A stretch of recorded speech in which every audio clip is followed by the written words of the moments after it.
Hi, this is Dave Chenault with Skylight Systems, and in this video I'm going to show you how to customize screens using a free tool that we include when you purchase our products called xRM Manager. Now in this case we're looking at an account called Bob Large Burgers, and we think it's part of a chain, but there's really no way for us to mark that down. We can't say who the parent corporation is or if it's part of a franchise. So we want to add a couple of fields. One would be a checkbox saying it was a part of a chain, and the other might be the name of the parent that owns this particular franchise. Right now I can see there's a space here on the screen where it would fit nicely, and nothing's there. So how do I go about doing this? I'm going to take you through the steps so that you can see how we go ahead and add in a field, how we customize the screen, and how xRM is used to manage all that. So let's look at xRM Manager right now. We're going to go in and we'll notice there's three tabs. The first is called Entity Mapping, and what this lets you do is it lets you change the names of the main modules in the system. So if you wanted, instead of calling it account, you want to call it let's say customers or deals or whatever, you could change the name to that, give it a custom name, and also change the title. Now the next one I'm going to look at is the custom columns, and I've gone ahead and added in two to account. And you'll see here there's an internal name, a display name, and a name that you use for the screen reference in HTML, and also the data type. So how this looks is if I wanted to add another field, I would just say new, and I can give it each of the three values there, and you'll see how they're used in a minute. And then the different data types we support. And you can see we support most of them. We've got text, area, choice, hyperlinks, et cetera, et cetera. So we can also put in, do we want any validation? And by that I mean, do I want to have JavaScript run to validate what I enter in? And I can pop up a screen, et cetera, if it's not the proper value.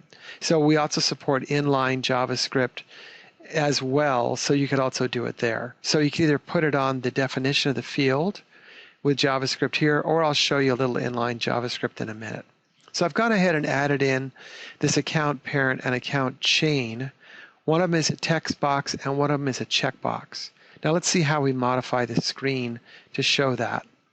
So here I am in the screen. I've opened this up in a free tool from Microsoft.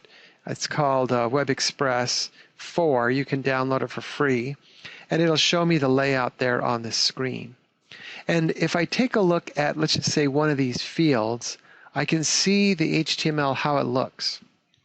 You can see that we have some CSS styles in here. We have this PM short input. Here's the type. It's a text field.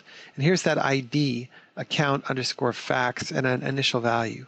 So I want to put in some values here. And rather than bore you with that, I've already gone ahead and done that. Let's go ahead and take a look at how that looks when it's got new information in it. So here you see I've put in the parent header, and you can see it here. It's just part of that standard header. I've added in that field, and all I did was, if you notice, it's a type text, and there's that account parent. Let's take a look again. And you'll see there it is, account parent on the screen ID. And I've also got in the checkbox here, I've got account chain. Do you see that in the ID? And the type is a checkbox. And then there's the name chain. This is just straight HTML. So if I go look again at the ID here, there it is. The screen element ID is what I'm referencing, and it's account underscore chain, and it's a checkbox type. So that's all I had to do to add in a couple of fields. And I save that. And then when I want to change the screen, let's take a look one more time at how it looks right now. You can see there's no parent and checkbox there. But let's say now I wanted to add in that HTML that I had just created. Now I saved that. It was called parent2-2.html. So let's go ahead and load that up. All I do is just say load. And I grab that screen there and say open. And it takes just a minute. You can see it's very fast. And now when I come in to that screen and refresh, I'm going to see that those fields now are added to this screen. So it takes just a minute to reload. And there they are. And I had put some values, and this was part of McDonald's and part of a chain. So how does this work whenever I'm going to add a new entry into my accounts? Let's go take a look. So I'll say a new account. Take just a minute to load. This is all running on Office 365. You can see it's very fast. And I'll call this one Dave's new account. And I'll say the parent of this one is Costco, and it's part of a chain. And I'll say it's Dave's new warehouse. Let's do that, warehouse store, to make it make more sense. And I can give it an ID, etc. The only required field in this particular screen is this star. Now the way they get required is I can put some JavaScript on it that'll check for it when it's at the end. So again, just taking a quick look, I'm going to look at this new value, Costco and chain. I put in 1, 2, 3, and I'm going to save it. So let's come in, hit the save button. That's all I had to do to add a field, as I defined it in Manager. And now when I come in again, I should see those values stored in the parent field, and in the check mark is checked, as you would expect. So I'm going to edit this real quick to fix that typo in store. If I could only type as well as we code. So here we go. Make it store. I'll put in a new phone number and hit save. And just like that, I've modified the fields on the screen. Now, what about behind the scenes? What happened there inside of SharePoint? Well, the good news is that Manager, when I add in the custom columns, it handles adding in these new fields into the account list, or module as we call it. So let's go take a look at that.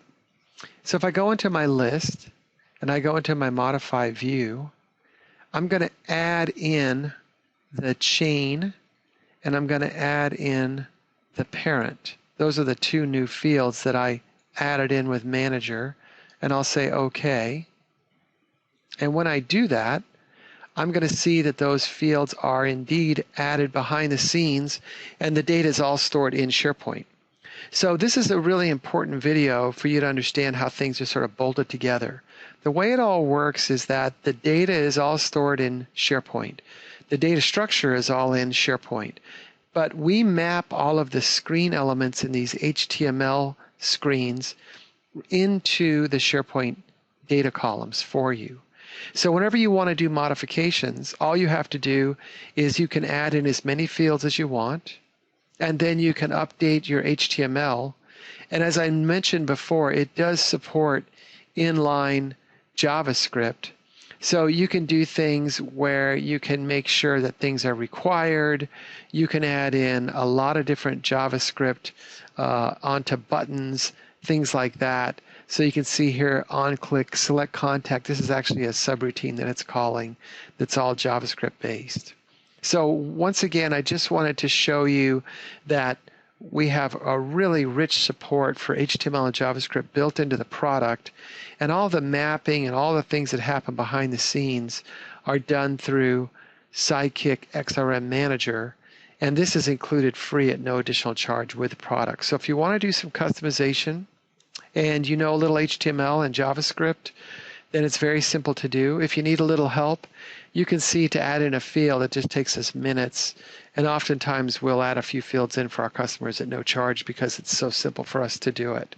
So if you're looking at our product and wondering how do you modify and customize it, this is the answer. You just use Manager, you use any standard HTML editor to go ahead and update the HTML, any kind of JavaScript you want to throw in, and then you bind it all together with Manager.